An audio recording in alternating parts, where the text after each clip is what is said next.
C'est l'heure de vous informer, Madame, Messieurs. Bienvenue dans ces 13 heures. Prenons cette information en bref. La Haute Cour militaire va prononcer son dernier verdict dans l'affaire du député national Edouard Bouanga Chouchou ce vendredi 6 octobre à la prison militaire d'Indolo. Dans son réquisitoire, le ministère public avait requis la prison à perpétuité contre les députés nationaux Edouard Bouanga Chouchou et son co-prévenu. Ils sont poursuivis pour participation à un mouvement insurrectionnel et détention illégale d'armes et trahison.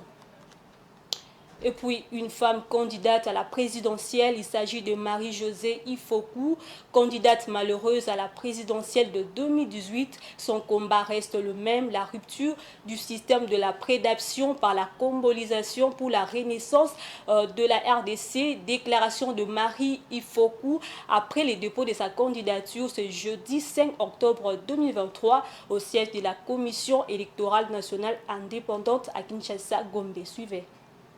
Elle s'est ajoutée parmi une dizaine de candidats. Elle, c'est Marie-Josée Ifoku, candidate malheureuse à l'élection de 2018. Marie-Josée Ifoku, le numéro 1 du parti politique Alliance des élites pour un nouveau Congo, a déposé son dossier comme candidate à l'élection présidentielle de 2023. Dès son arrivée aux installations de la CENI, elle a été accueillie par la porte-parole de la CENI, Patricia Nseya. Balayée en main et accompagnée par ses partisans, Marie-Josée Ifoku n'est jure que pour la rupture du système de la prédation par la combolisation pour la renaissance de la RDC. Le temps des hommes en termes à un grand H, pour moi, est révolu.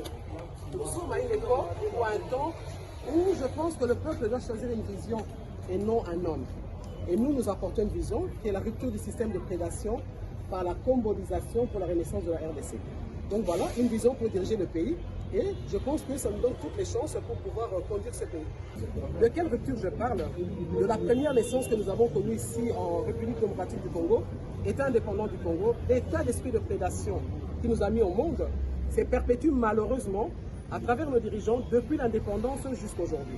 Et nous parlons de cette rupture-là, de la prédation, parce que c'est comme si le peuple congolais était une proie pour ceux qui dirigent. Pour rappel, Marie-Josée Ifoku est l'une des candidates malheureuses à l'élection présidentielle de 2018 et se présente comme candidate pour la deuxième fois.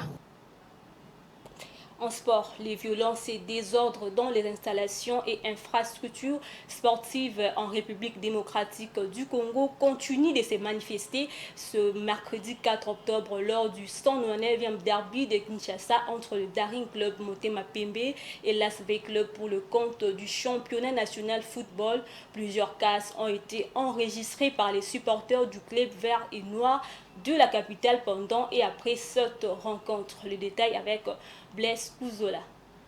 Les désordres et violences dans les installations et infrastructures sportives ne vont sûrement pas se terminer en République démocratique du Congo. En effet, la rencontre de ce mercredi 4 octobre 2023 du 190e vieux derby de Kinshasa entre le Daring Club Motema Pembe et l'ASV Club a été le théâtre de nouvelles scènes de violence dans le championnat congolais. Une mauvaise habitude prise par certains supporters alors que des messages de sensibilisation ont été lancés avant même le début de ces championnats. Attendu ce 4 octobre, le derby de Kinshasa a tourné à l'avantage des Immaculés sur la marque d'1-0. Match qui s'est disputé au stade Tata Raphaël et qui a une nouvelle fois de plus été marqué par des débordements en tribune, mais également sur l'aire de jeu après l'ouverture du score du Daring Club Motema Pembe survenu à la 79e minute. Il a fallu l'intervention des forces de l'ordre pour que la situation revienne à la normale. Des dégâts ont été enregistrés dans l'aire de jeu, mais aussi en dehors du stade Tata Raphaël, dont le gymnase nouvellement construit pour le 9e jeu de la francophonie, capable d'abriter la salle de tennis de table, mais également du judo, victime de casse, constat fait ce jeudi 5 octobre dans la matinée par les autorités.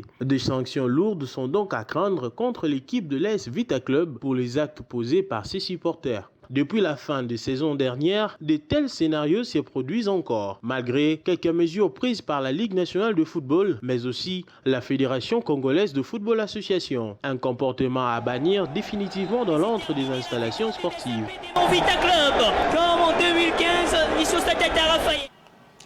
Et puis en international, pour terminer, les Ghana subit l'impact de la crise mondiale et affiche de perspectives économiques incertaines. Le pays d'Afrique de l'Ouest est confronté à l'une des pires crises économiques qu'il ait connue depuis des décennies, avec un taux d'inflation estimé à 40% depuis juillet 2023, une situation que l'opposition et les populations dénoncent. Africa 24.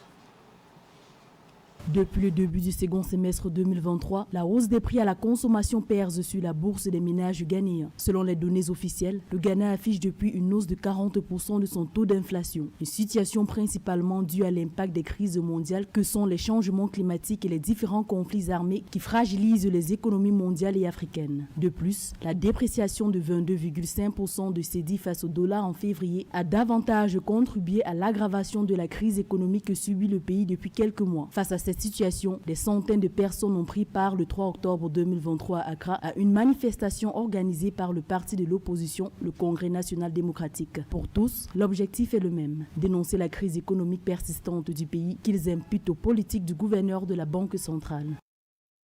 En général, quand on est dans une position où on n'a pas assez d'offres dans les marchés, pas assez de production, on assiste quand même à une inflation qui se fait par la demande. Donc on a une offre qui est supérieure à la demande. On a des gens qui ne peuvent pas s'acheter beaucoup de produits parce que justement il y a des produits qui sont rares, donc on a une inflation qui se fait donc par la demande. Donc pour ça aussi il faudrait que l'État essaye de un peu plus réguler le marché informel afin vraiment que les producteurs puissent avoir assez de marchandises pour pouvoir écouler leurs produits. En 2022, le Fonds monétaire international a approuvé un prêt de 3 milliards de dollars sur 3 ans pour sortir le pays d'Afrique de l'Ouest de cette crise économique. Cette somme avait pour objectif de rétablir la stabilité macroéconomique et la viabilité de la dette tout en jetant les bases dans une reprise inclusive, chose qui semble n'avoir pas pris effet. Le Ghana, pour limiter l'inflation, peut jouer notamment sur son taux directeur, c'est le taux des banques centrales, donc le taux auquel les banques commerciales prêtent.